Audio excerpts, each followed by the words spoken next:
Olá, meus irmãos, mais uma vez aqui no canal refletindo sobre a palavra para juntos estudarmos a lição de Escola Sabatina dos Adolescentes.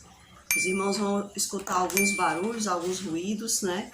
Mas infelizmente esse é o mundo em que a gente vive, né? Infelizmente a gente não tem como fazer uma gravação mais limpa, mas não podemos também deixar de fazer a obra de Deus devido aos ruídos que acontecem na vida, né? No dia a dia.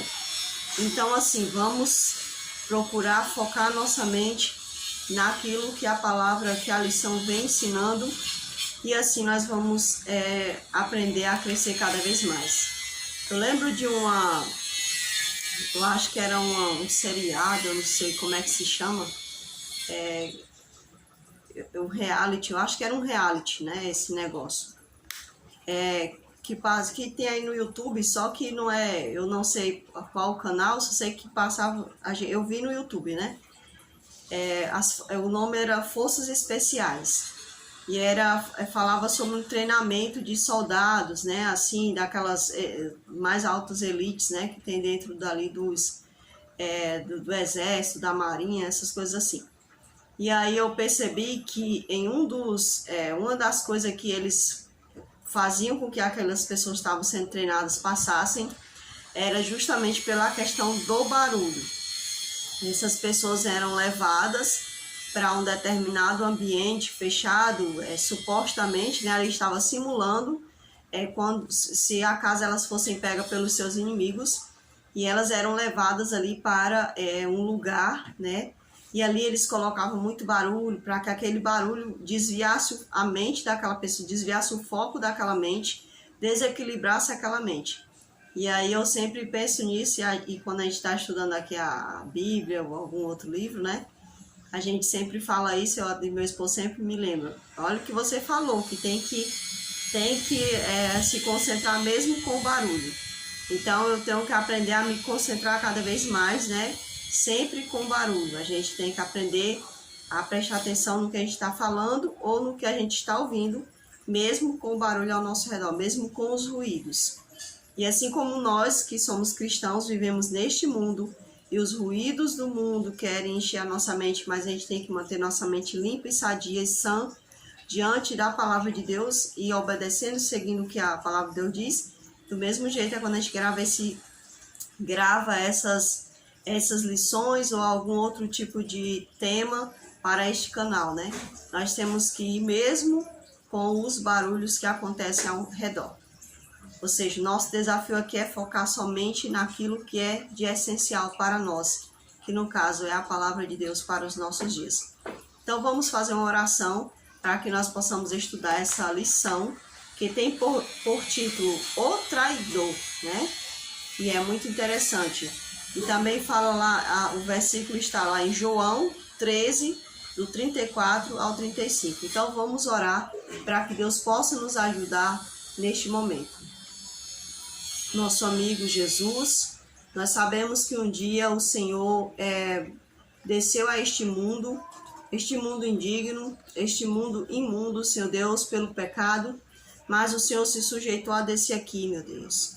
Por isso nós rogamos, Pai, nos ajuda a santificar o Teu nome, Senhor, e a não nos importarmos com os barulhos que acontecem ao nosso derredor, os barulhos que o inimigo põe para que possa nos seduzir, desviar a nossa mente, desviar o nosso foco.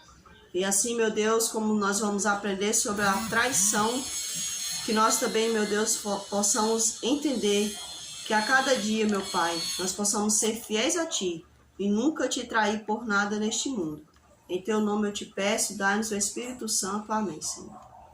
Então vamos lá, irmãos, estudar essa lição que maravilhosamente foi feita, né? E vamos extrair aqui mais conteúdos dela. E às vezes eu nem entendo como é que uma pessoa pode passar uma lição em 5 minutos, em 3 minutos. Aí as pessoas dizem, não, mas é porque os jovens, os adolescentes, eles têm uma mente que você tem que trabalhar rápido, eles escolhem a informação rápida. Só, irmãos, que às vezes a gente está até mesmo prejudicando os nossos jovens e os nossos adolescentes, as nossas crianças, deixando eles ficar com a mente preguiçosa, né? E é justamente isso que o inimigo quer, que a nossa mente seja preguiçosa, que nós não venhamos a deixar essa mente se expandir nas coisas de Deus. Então, eu acho interessante, né, e ao mesmo tempo triste, é que o mundo, ele faz um vídeo, um filme, 2 horas, 1 hora de filme, 1 hora e meia, um jogo que passa o dia todo online. Aí quando chega na palavra de Deus, aí o irmão, o líder da igreja quer resumir em 2, 3 minutos. Como assim?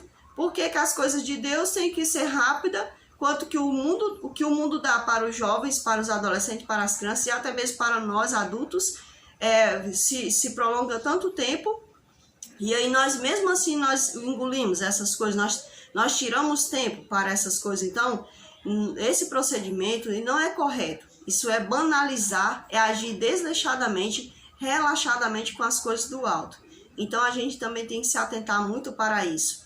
Se a pessoa ela acha que é chato, que né, isso é muito chato estudar a palavra, então essa pessoa ela tem que aprender a desenvolver uma intimidade com o Senhor.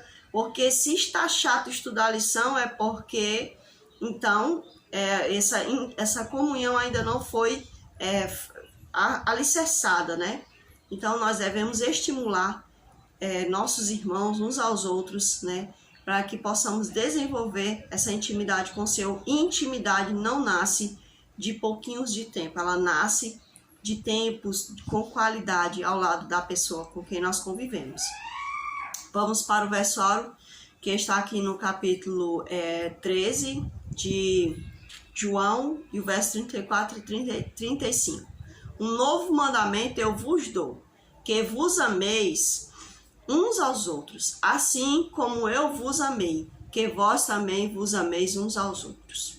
Nisto todos os homens conhecerão que sois meus discípulos, se tiverdes amor uns aos outros. Já de cara aqui, Jesus ele fala assim, um novo mandamento eu vos dou, que vos ameis uns aos outros.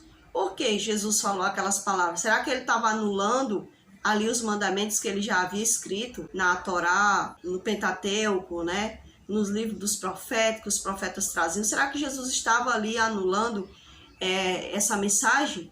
Claro que não. Jesus ele apenas estava dizendo, um novo mandamento eu vos dou, que vos ameis uns aos outros. Por quê? Porque não havia não havia o amor como era para ser vivido. Esse amor ele não estava acontecendo, né? Ele disse, vos ameis uns aos outros como eu vos amei. Então o que o Senhor queria era que houvesse um amor semelhante ao dele para conosco. Como é que foi esse amor de Jesus, do Senhor para conosco? Foi um amor que se sujeitou, um amor que aceitou, um amor que fez por onde estar junto, né? Um amor que não quis medir esforços. Então, o amor que o Senhor quer de uns para com os outros é justamente isso. Esse é o novo mandamento que o Senhor fala. Não é que Jesus aboliu a sua lei, como muitas pessoas ficam por aí falando, né? Não, mas é que ele disse que nós deveríamos amar como ele ama, né? Procurar fazer as coisas, praticar o amor verdadeiro como ele ama, como ele amou. E ainda ama, né? Então, irmãos, a parte de sábado diz assim para nós. Nós aprenderemos nesta lição a respeito do sacrifício de Cristo e do dom da salvação. Aprenderemos que na última ceia Jesus instituiu uma cerimônia para ser realizada em memória de seu sacrifício para nós. Jesus teria salvado Judas, né? Ali ele vem falando sobre Judas, sobre o traidor. Vou aqui voltar aqui um pouco, né? Instituiu uma cerimônia para ser realizada em memória de seu sacrifício por nós, para aceitarmos plenamente a morte de Cristo. Devemos submeter nossas vidas à vontade de Deus e obedecer-lhe humildemente. Judas não se submeteu à vontade do Mestre. Então, por que é que houve um traidor no meio dos discípulos? Porque os outros discípulos, mesmo eles não estando convertidos, mesmo eles ainda querendo ser um maior do que o outro, mas eles se submetiam à vontade de Jesus, eles se submetiam a aprender, a conhecer, a crescer, a renunciar, né? Então, Judas não foi assim, ele não se submetia, sabe? Como eu estava até falando outro dia com meu esposo, né, e com algumas pessoas aqui da minha família, que às vezes você percebe quando uma pessoa ela não está se submetendo ao que você está tentando ensinar. Uma vez uma pessoa me convidou para pregar, né, numa outra denominação. E aí, quando eu estava ali pregando, eu percebi que a pessoa, ela não somente fechou os olhos, mas também, né, quando você termina de pregar, aquela pessoa, ela não comenta, ela não questiona nada, entende? Sendo que aquele momento poderia ser questionado, poderia ser falado. Então a pessoa, ela não se submeteu a ouvir a palavra de Deus. Por quê? Porque aquele ensinamento que ela tem é mais cômodo para ela, né? Acha que vai ser mais possível dar-se uma desculpa quando o Senhor voltar. Então Judas não foi diferente. Judas andava com Cristo, andava com os discípulos, via os milagres, mas ele não se submetia. Ele não dava atenção às coisas que aconteciam, né? Ele olhava, mas ele não via. Sabe quando você passa por um canto, mas você passa rápido e você só olha, mas você não dá atenção, você não vê. Porque ver é você observar, parar para observar. É ver detalhadamente, né? Com mais um pouco de detalhe. Então Judas, ele não se submeteu à vontade de Deus. Judas não amou a Jesus, porque ele amava mais ao dinheiro, né? E também ele era muito orgulhoso.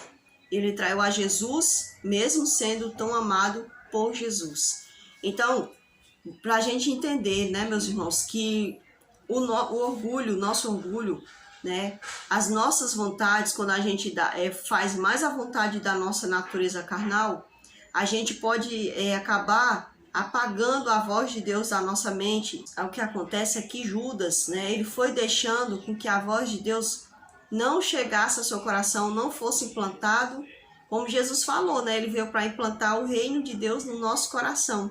Então ele não permitiu que fosse implantado esse reino no coração dele. Ele negou dentro dele, né, essa grande importância, né, essa maravilha, né, de ter o reino de Deus no seu coração. Por quê? Porque ele era orgulhoso, porque ele amava o dinheiro, ele amava a fama, ele queria que a nação judaica se sobressaísse. Então ele estava visando muito sempre o que ele via naturalmente. Ele não se atentou às coisas sobrenaturais. Então isso é o que é muito preocupante, né?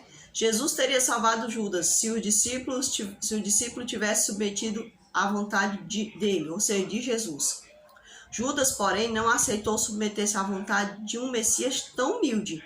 Desejava um guerreiro poderoso.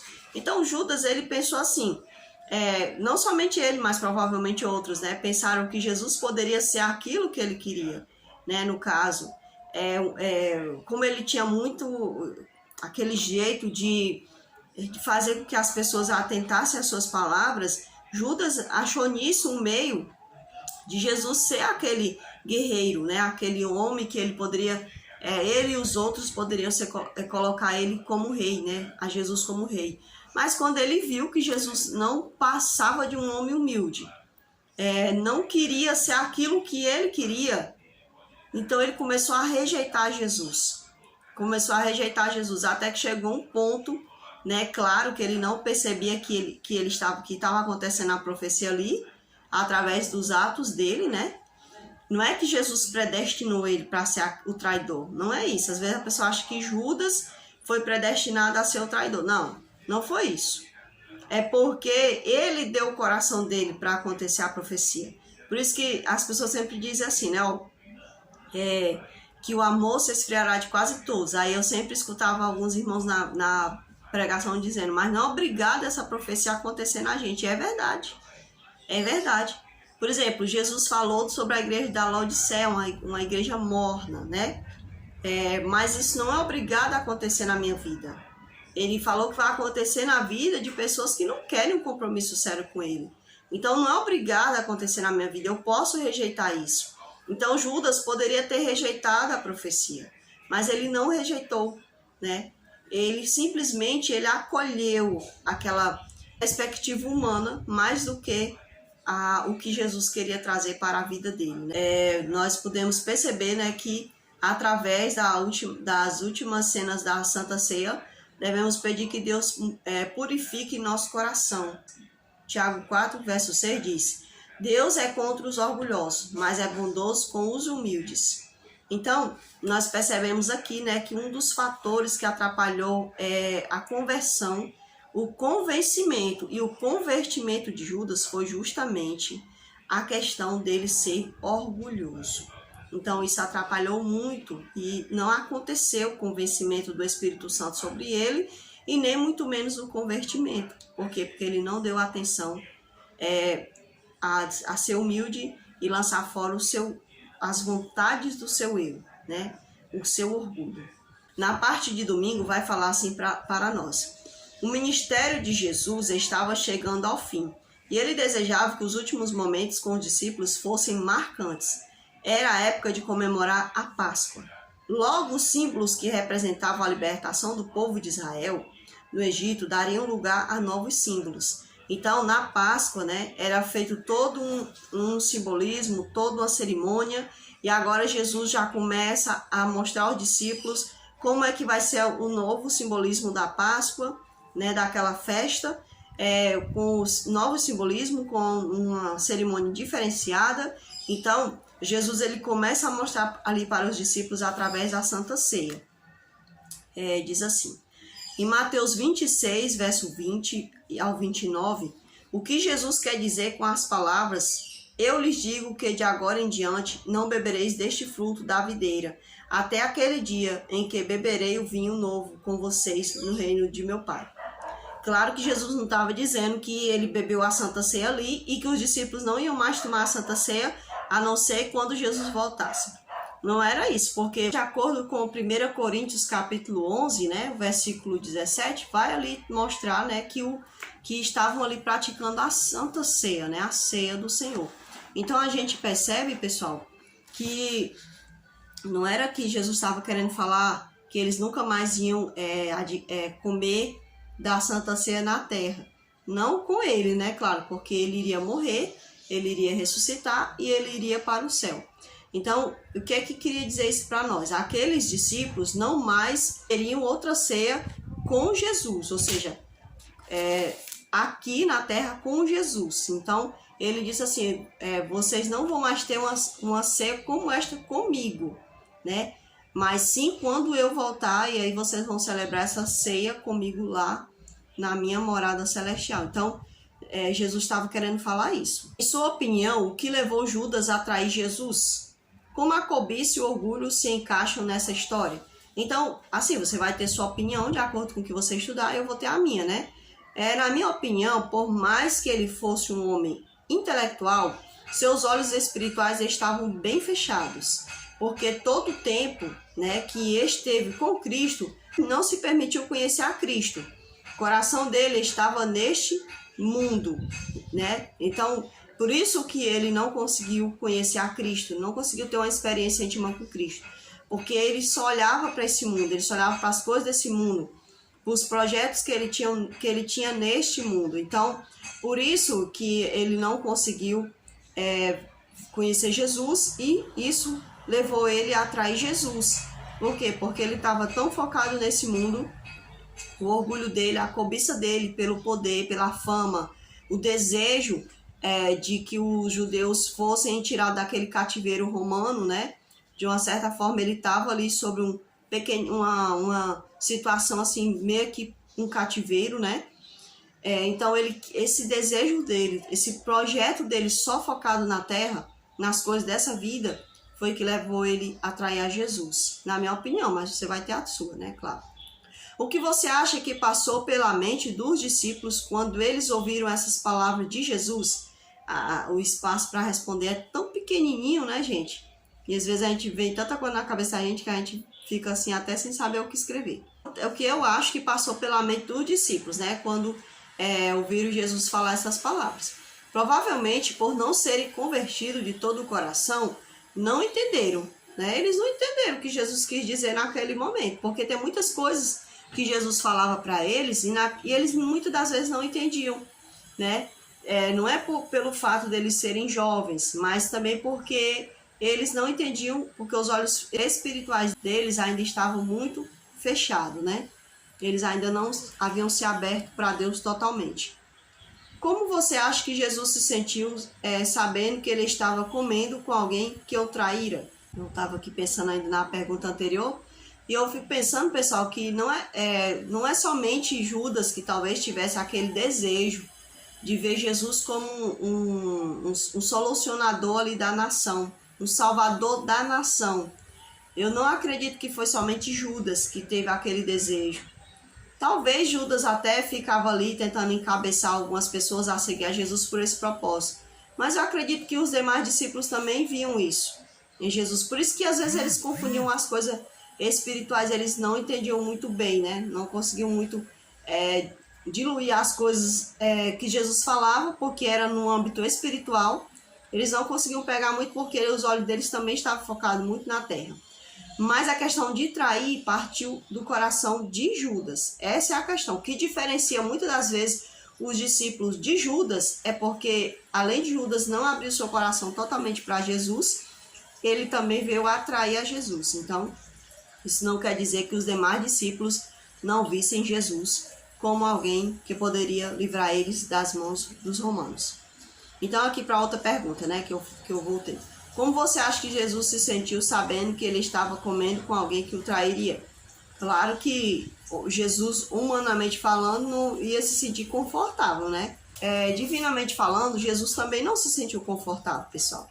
Porque, vamos aqui pensar, o fato de Jesus ele ser divino também, né? Conhecer o que ia no coração de Judas, também não deixa ele confortável, porque ele não criou Judas para traí-lo. Ele não criou Judas para desdenhar do seu próprio Criador, do seu próprio Salvador. Não, ele se sentiu triste. Porque, por exemplo, você ama tanto uma pessoa e você descobrir que aquela pessoa te trai, claro que isso vai te trazer dor. Não era diferente. Jesus amava Judas, né? Ele amou Judas como ele amou todos os outros discípulos. Então, quando ele ficou sabendo daquela traição, aquilo partiu o seu coração. Sabe? Partia muito o seu coração, porque ele não queria aceitar que o filho dele fosse capaz, né, de traí-lo, né? Que o seu amigo fosse capaz de traí-lo. Porque apesar de Judas não considerar Jesus como amigo, Jesus sim queria considerar Judas como seu amigo. Claro que Jesus, se ele fosse nos dar um conselho, claro que ele iria dizer para nós para a gente não confiar em alguém traidor, né? Claro que Deus, ele sabe muito bem que nós não temos a onisciência dele. Então, se alguém já traiu ou tem uma tendência à traição, claro que Jesus vai falar para a gente ser como as cobras, né? Perspicazes, né? Então, a gente tem que tomar bastante cuidado quanto a isso. Então, Jesus, ele não ficou feliz, né? Claro. O que você acredita que levou Judas a não aceitar inicialmente a Cristo como o Messias? Então, assim, ele viu em Jesus uma possibilidade de libertação terrena, né? Então, ele já focou em Jesus por esse propósito. Ele já foi a Jesus por esse propósito. Ele não focou em Jesus por um propósito espiritual, mas por um propósito meramente físico, meramente natural. Então, isso atrapalhou muito Judas de reconhecer Jesus como um ser sobrenatural, alguém, realmente um Messias, aquele que iria ser enviado para salvar Israel não somente do cativeiro terrestre, mas também da circunstância do que o mundo se encontrava, que era do pecado. Porque não adiantava para Deus ficar ali resolvendo o problema de Israel, o problema do povo dele, na questão de ficar se matando ali com outra nação, mas resolver o problema de toda a humanidade. Solucionar esse problema que atingiu a humanidade de tal maneira que o ser humano não conseguia mais ser feliz por conta do pecado. O que você acha que impede as pessoas de irem a Deus com humildade e entrega completa? Assim, na minha opinião, o que nos impede muitas das vezes, né, é a forma como cada uma vê Deus. Então, muitas pessoas, né, elas não conseguem ver Deus como ele de fato é. Eles verem um Deus, um gênio, verem um Deus, um solucionador, né? Um psicólogo, né? Alguém que ele só quer desabafar. Ele não vê o Deus no todo, como Criador, como Senhor, como alguém digno de ser glorificado, alguém digno de ser temido, né? Eles perderam tanto essa concepção de quem realmente Deus é, que às vezes a gente tem até medo de dizer que nós deveríamos ter medo de Deus. Porque a palavra temor na Bíblia, ela se refere a temor de temer, de ter respeito, reverência, mas ela também conota essa questão de ter medo.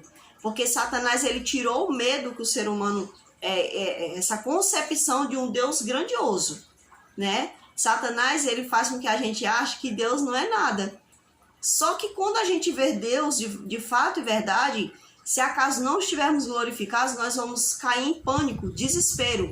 É por isso que lá em Apocalipse está escrito que quando as pessoas verem Jesus no céu, as pessoas que não procuraram ter uma unidade com ele, elas vão se desesperar, elas vão entrar em pânico. E esse pânico vai ser tão terrível que elas vão tentar tirar a própria vida diante do medo, do terror que elas vão ter de Deus. Entendeu? É por isso que nós deveríamos atentar quem ele é. Ele não é um monstro, mas é que ele é alguém diferente de mim, a quem eu deveria temer, reverenciar. Então Satanás, ele tirou esse medo da gente, né? Ele fez com que a gente achasse que Deus nem existe. Olha só a que ponto ele levou a humanidade. Achar que ele nem sequer existe. Mas infelizmente naquele dia, quando as pessoas verem, eles vão perceber que ele realmente existia, né? Então, muitas pessoas, elas não veem Deus como realmente ele deveria ser, né? Ser visto.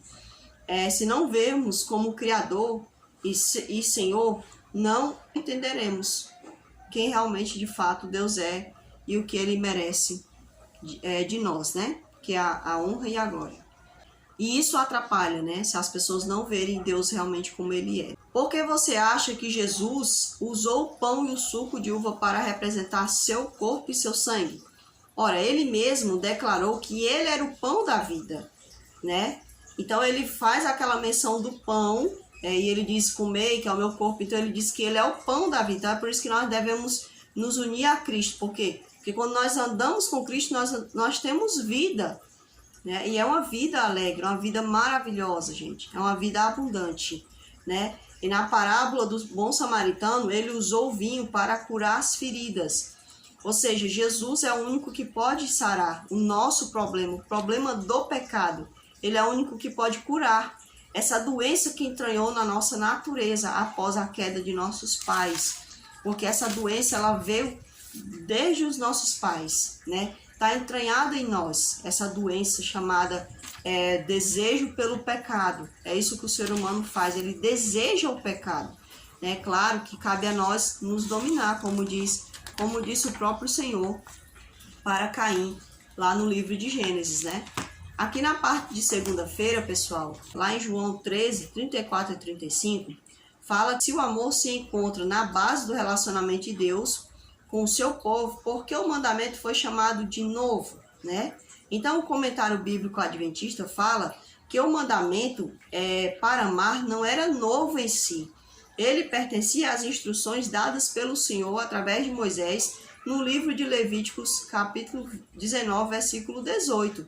Então, não era novo. Já estava escrito lá na palavra.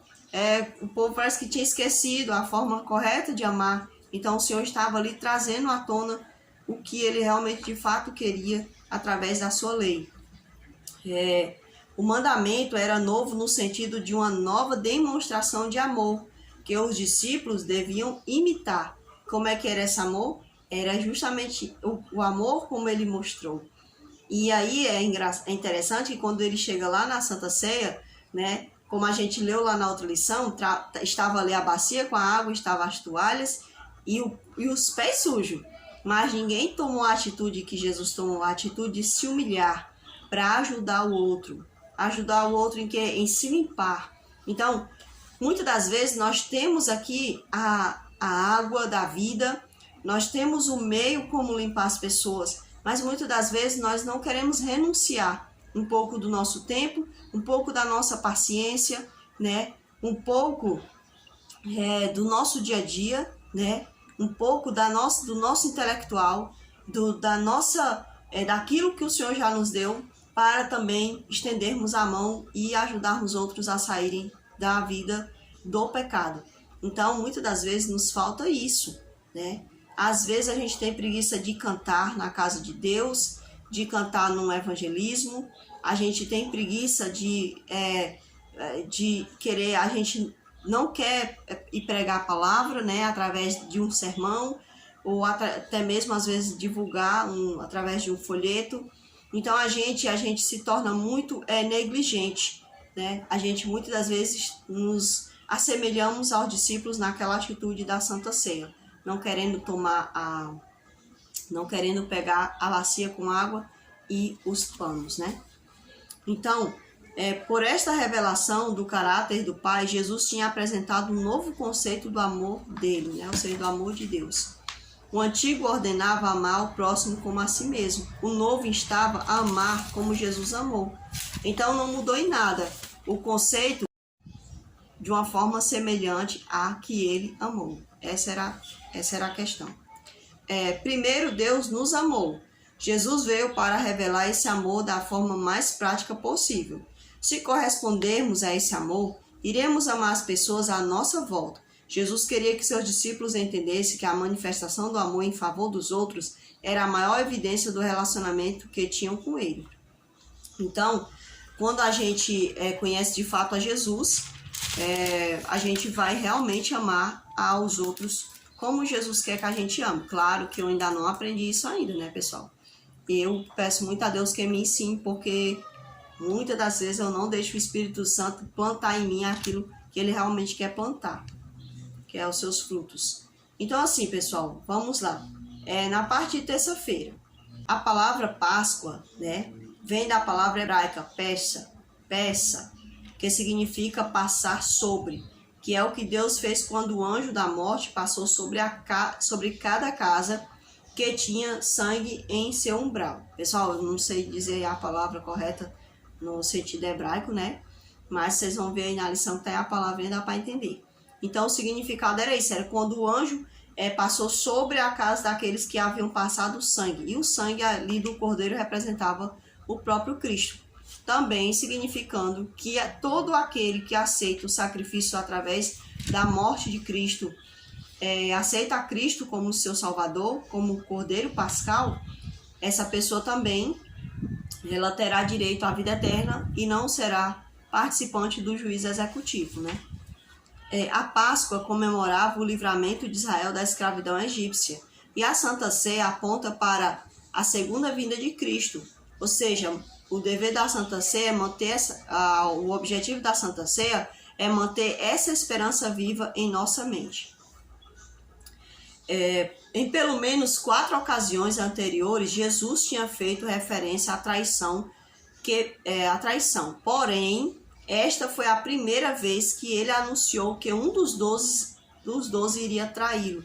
Então, somente ali na ceia foi que ele fez referência que era um deles que ia trair a ele. Cristo deu a Judas a evidência final e convincente de sua divindade. Esse era o último chamado. Olha, é muito interessante isso daqui. Judas saiu do recinto da ceia sagrada e foi completar sua obra de traição. Judas deveria ter agarrado aquela oportunidade para reconhecer Cristo como Salvador e Senhor. Nenhum outro discípulo sabia que Judas era o traidor, mas Jesus sabia. Então, o Judas, ele era para ter percebido assim, olha, eu não contei isso para ninguém, só eu que sei. As pessoas a quem eu traí Jesus não têm intimidade com os discípulos. Então, como é que ele sabe? Né? Já era para ele ter se atentado que Jesus sabia do que ia do interior, mas aí entra aquela questão, mas Jesus já também várias vezes já havia feito menção de coisas de pessoas que estavam na multidão, de coisas deles mesmos, então já era para ele ter achado estranho. Por exemplo, eu não sei se Pedro estava com ele na questão do peixe, mas Pedro, ele fala com os homens no templo, se eu não me engano, e a Bíblia fala que quando eles chegaram em casa, Jesus faz uma pergunta a Pedro. E ali a pergunta se refere ao que Pedro havia conversado lá no templo com aqueles homens. Então isso já deixa claro que Jesus não era uma pessoa como qualquer outra, porque ele conhecia o que é dentro da mente do ser humano, né? Nenhum ser humano tem isso, essa capacidade de conhecer o que vai dentro da mente do outro. Então, Jesus era o único que era onisciente ali, né? Ele era o único Deus. O Senhor deu várias instruções aos discípulos naquela noite, que eles não entenderam. Só depois de alguns dias, sua palavra fez sentido para eles. Então, às vezes, nós somos como os discípulos, como naquele momento, né? Eu recebo a palavra, mas eu não entendo. Por que muitas das vezes eu não entendo? Porque eu não estou com o coração aberto, ou eu não estou prestando atenção totalmente, ou até mesmo eu não procuro me aprofundar no que o Senhor quis dizer, através de um sermão, através de uma música, através de uma palavra que alguém deu. Então eu tenho que sondar, tenho que procurar, tenho que examinar a palavra de Deus, né? Tenho que procurar entender. Na parte de quarta-feira vem falando sobre os versos de impacto, pessoal. Então os versos de impacto, eles são bastante interessantes aqui para nós. Eu vou ler aqui um verso que está em Provérbio 16, o versículo é o 18 e o 19. Fala assim: o orgulho precede a destruição, e o espírito altivo precede a queda. Melhor é ser de espírito humilde com os mansos do que dividir o despojo com os orgulhosos. O que aconteceu ali na questão de Judas era porque justamente Judas, ele tinha ele tinha esse orgulho dentro dele, né? E isso precedeu, né, a destruição dele, a queda dele, né? E o coração altivo que ele tinha também. Então, também fala aqui para nós, né, que é melhor ser de espírito humilde com os mansos do que dividir o despojo com os orgulhosos. Então, Judas, ele traiu Jesus com outros orgulhosos como ele, que não queriam aceitar que aquele homem de origem humilde, como era Jesus, tinha tanto entendimento, tanto conhecimento. Como pode alguém ser assim, alguém pobre, ser assim, alguém... Não, nós não aceitamos. Então, aquele orgulho, né, fez com que vários orgulhosos se juntassem. E a Bíblia fala que não adiantava de nada repartir os despojos, né? Ou seja, o despojo era algo que as pessoas conseguiam das guerras, né? Traziam ali ouros, tesouros, né? Traziam escudos, roupas. Então não adiantava de nada repartir o que eles traziam das guerras com aquelas pessoas, porque tudo com o coração orgulhoso. Um queria contar vantagem mais do que o outro. Então Judas, ele entrou para essa turma, né, de quem queria contar mais vantagem do que quem, né? E o orgulho, ele é terrível, pessoal, terrível. O orgulho, ele só serve mesmo para destruir mesmo a humanidade. Então, o ser humano. Então, a gente tem que tomar bastante cuidado com isso, né? Eu tenho que tomar bastante cuidado, você, todos nós, porque o orgulho, ele é uma doença terrível. E em 2 Coríntios capítulo 11, vai falar para nós também. Eu decidi ler todos os versos, pessoal, porque eu achei todos muito assim marcantes, né? Não é que os outros versos dos impactos não fossem marcantes, mas esses são muito interessantes para a gente tomar bastante atenção aqui, pessoal, se atentar a eles, né? Capítulo 11 e o versículo é o 30, versículo 30. Se for necessário gloriar-me, gloriar-me-ei nas coisas que dizem respeito à minha fraqueza. Olha, gente, interessante as palavras aqui de Paulo, né? Ele diz que se ele houver de se gloriar, ele vai se gloriar nas coisas que são da fraqueza dele. Porque quando Paulo olha para as fraquezas dele, Paulo vai se lembrar de alguém que levanta ele, que é Cristo, né? Então, não há como a gente se orgulhar, não há como a gente se exaltar. Porque, na verdade, quem fez tudo foi Cristo. Então, quando a gente observa a nossa fraqueza, a gente vai sempre focar naquele que de fato merece toda a honra e toda a glória, que é Cristo Jesus. Então, vou ler aqui o último verso de impacto que está lá em Filipenses, no capítulo 2, versículo 12. Vai falar para nós também algo bastante interessante. Por isso, meus amados, assim como sempre obedeceste, não só na minha presença, mas muito mais agora na minha ausência, trabalhe sua própria salvação com temor e tremor. Veja só. Aí Paulo vem falando aqui na questão com temor e tremor. Então, Paulo queria dizer o quê? Que quando ele estivesse ausente ali das demais pessoas a quem ele ensinava, né, a quem ele levava a palavra, que essas pessoas elas fossem praticantes, elas fossem pessoas capazes, né, de trabalhar a salvação delas, né, em Deus. Elas não usassem Paulo como moletas, né? Ai, Paulo, preciso de oração, Paulo, me ajuda. Não, aprendam a andar por si só. Né? Era isso que Paulo estava querendo dizer para elas. E é assim, sabe? Tem gente que às vezes, olhe por mim que eu estou fraco. Mas você tem a quem recorrer. Sim, é certo que nós devemos orar uns pelos outros, mas não devemos colocar sobre os outros a responsabilidade que cabe a nós, né? De trabalhar na nossa salvação. Como é que a gente trabalha nessa salvação? Orando, estudando a palavra e, acima de tudo, buscando o Espírito Santo.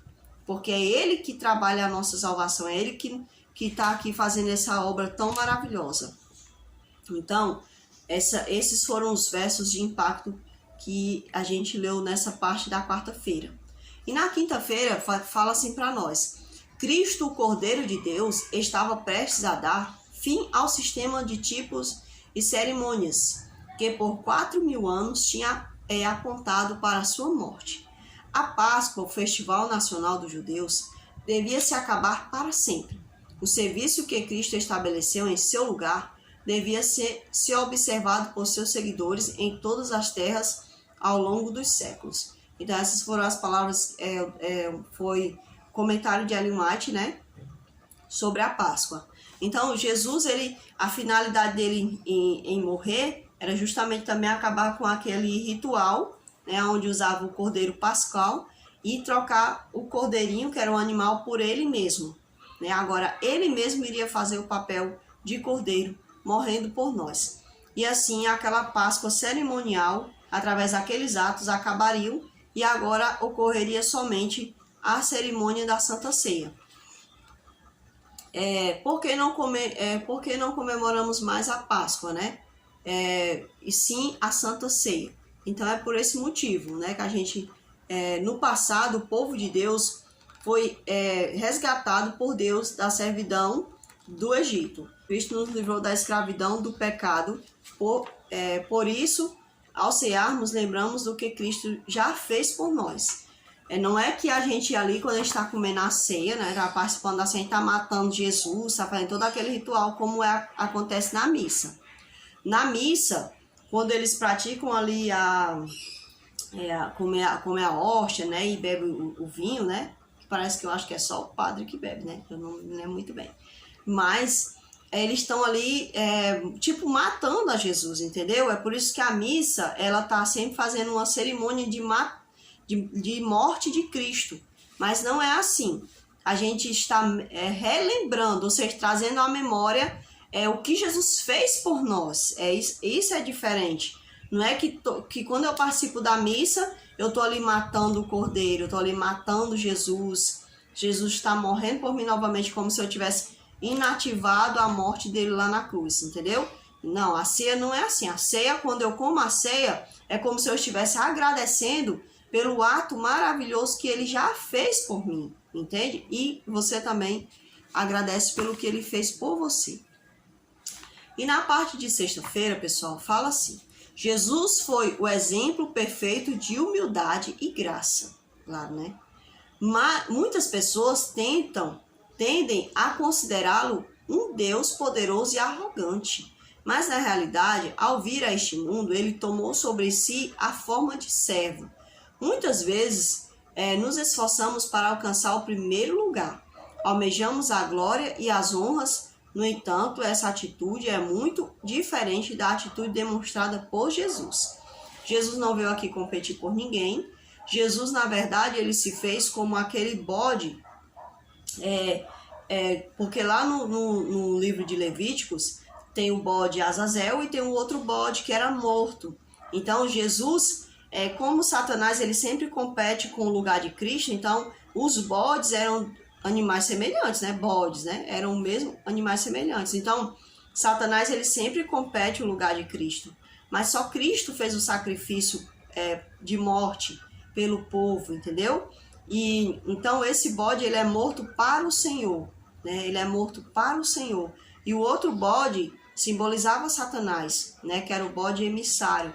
Esse outro bode, ele tinha que o sacerdote colocava as mãos sobre ele para que ali fosse colocado os pecados sobre ele. Então, Jesus ele não veio aqui para ser o orgulhoso, eu desci aqui para mostrar que eu sou Deus, que eu vou fazer assim, que vocês têm que obedecer. Não, ele não desceu aqui por isso, ele desceu para morrer por nós, né? Ele se deu por nós, ele doou da sua vida, né? Ele doou um pouco da sua vida eterna por nós, porque nós não tínhamos mais vida eterna. Porque Deus disse que quando o homem pecasse, ele iria perder a sua vida eterna, e assim aconteceu. Mas Jesus desce para que nós tenhamos a vida eterna em Cristo Jesus. Em Marcos 9,35 diz: se alguém quer ser o primeiro, deve ficar em último e servir a todos. Então Jesus ele mostrou a nós que ele foi capaz de servir, ele foi capaz de descer, e que porque nós não poderemos ser do mesmo jeito, né? Devemos nos achegar a Cristo com espírito de humildade e dispostos a submeter nossa vida à sua vontade. Devemos pedir a ajuda do Espírito Santo para vencermos o orgulho que habita em nosso coração. Cristo morreu por nós, sacrificou-se em nosso lugar. Então, nós participamos da Santa Ceia, né? Porque nós temos sempre essa alegria de saber que ele foi capaz de morrer por nós, que ele foi capaz de se dar por nós.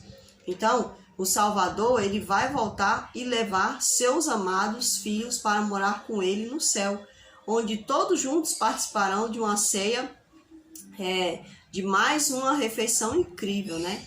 Da refeição mais incrível que nós vamos ter em nossas vidas, né? Que é sentar na mesa com o nosso próprio Senhor Jesus. Então, quando a gente participa da ceia, nós estamos fazendo um ato de reconciliação, né? Reconciliação e entrega. Nós devemos nos reconciliar com Cristo vivo. Veja só, a ceia, ela é algo que eu estou participando com alguém que morreu e que está vivo, né? Eu estou ali adquirindo, né, o que é dele, para que eu possa cada vez mais estar disposta a me entregar a ele. Aí diz assim, olha, um provérbio latino: o conhecimento do pecado é o início da salvação. Como alguém pode saber que está pecando? Como alguém pode saber o que é salvação se ele não sabe do que ele está sendo salvo? Então, para ele entender o que é salvação, ele tem que entender o que é o quê? O pecado. Então, conhecimento do pecado é o início da salvação. A humildade conduz à força e não à fraqueza. É a mais nobre forma de respeito próprio para admitir erros e corrigi-los. Gente, por que muitas pessoas elas não mudam? Por que a vida delas é uma vida obscura, né? Porque o Espírito Santo não consegue falar tanto ao coração de algumas pessoas. Por quê? Porque essas pessoas, elas não se abrem para serem humildes, elas não se abrem. Então isso prejudica e muito essas pessoas a crescerem na graça de Cristo, entende? Não tem como crescer na graça de Cristo se elas não procurarem, né, se abrir. Então, esse ato de se abrir para Cristo é um ato de humildade.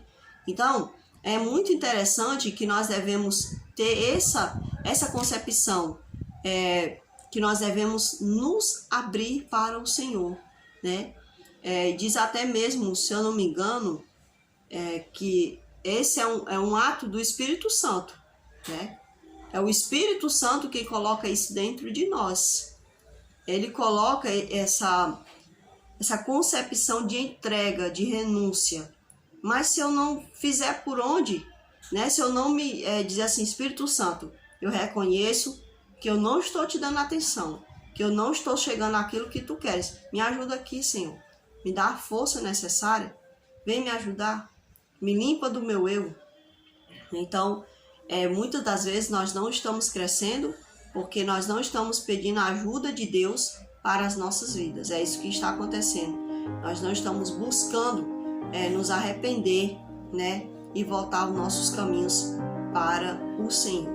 Então, meus irmãos, eu espero que nós possamos crescer, né, através dessa lição, através da palavra de Deus, que vocês possam cada vez mais se entregar, e eu também, ao Senhor Jesus, ao Espírito Santo, para que Ele trabalhe em nós o caráter dele, né? Possamos alcançar aquilo que Ele quer nas nossas vidas, né? Então vamos orar ao nosso Deus, nosso Pai e Rei. Nós agradecemos ao Senhor por essa palavra tão maravilhosa e essa oportunidade, meu Deus, que nós temos neste momento de não somente estudar a Tua palavra, mas também de ter a oportunidade de colocá-la em prática no nosso dia a dia. Abençoa-nos a todos nós, Pai. Que o Espírito Santo possa descer sobre nós e tirar de nós aquilo que não agrada a Ele.